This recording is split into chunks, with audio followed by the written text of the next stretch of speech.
Ladies and gentlemen, welcome back to the channel. Thank you so much for clicking on this video. If you can solve this puzzle, you are a 1000 plus rated chess player. We are continuing our series. This is puzzle number 5. It is white to play. Go ahead and pause the video now.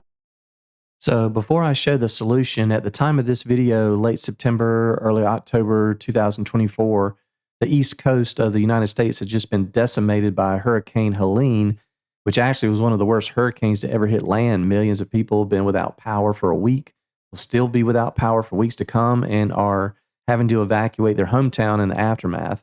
I certainly have been battling power and internet issues myself for the past week as well. And I just wanted to say my thoughts are with those who have been adversely impacted by this disaster. Also, if you or anyone in your circle of influence has lent a hand in the restoration process, whether that's working on the power lines, cleaning up debris, emergency first aid responders, anyone else who has helped out, I just wanted to give a shout out with a heartfelt thank you for offering support during and after this brutal storm. So thank you.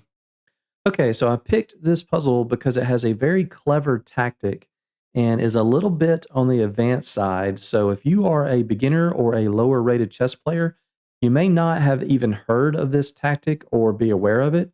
So if not, and you haven't seen my video on basic tactics that every chess player should know, I'll leave a link in the description below.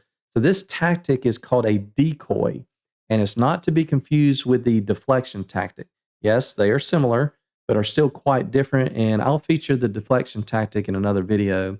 So the other word I want you to think about when you hear the word decoy in chess is distraction. So we are provoking, and many times by force, provoking a piece to go to a square it doesn't want to go to. So it's basically like waving your hands in the air and saying, hey, over here.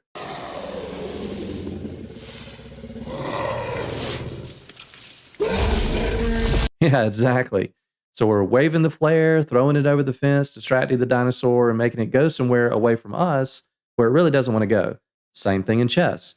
We are drawing a piece somewhere to a square it really doesn't want to go to. Okay, so how do we do that in this puzzle? Well, if you've been on this channel for any length of time, you've probably heard me say many times, always consider every single check, no matter how silly it sounds. And I would encourage you guys, when you're solving puzzles on your own, don't try to solve it at first. Start by counting all of the checks, then try to solve. When you do this drill of always counting every check, your vision will improve and you'll be better at spotting tactics that arise from checks. This puzzle is no different. Okay, so how many checks do we have in this position? Well, we can check with the rook, we can check with the pawn, and that's it. So we only have 2 checks in the position. Well, let's consider each one. If we play rook to h8 check, well, the king only has one option, and that's to take the rook. Then are there any checks after that? We could play knight to g6 check, bishop takes, and we just donated 2 pieces to our opponent, and that leads to absolutely nothing.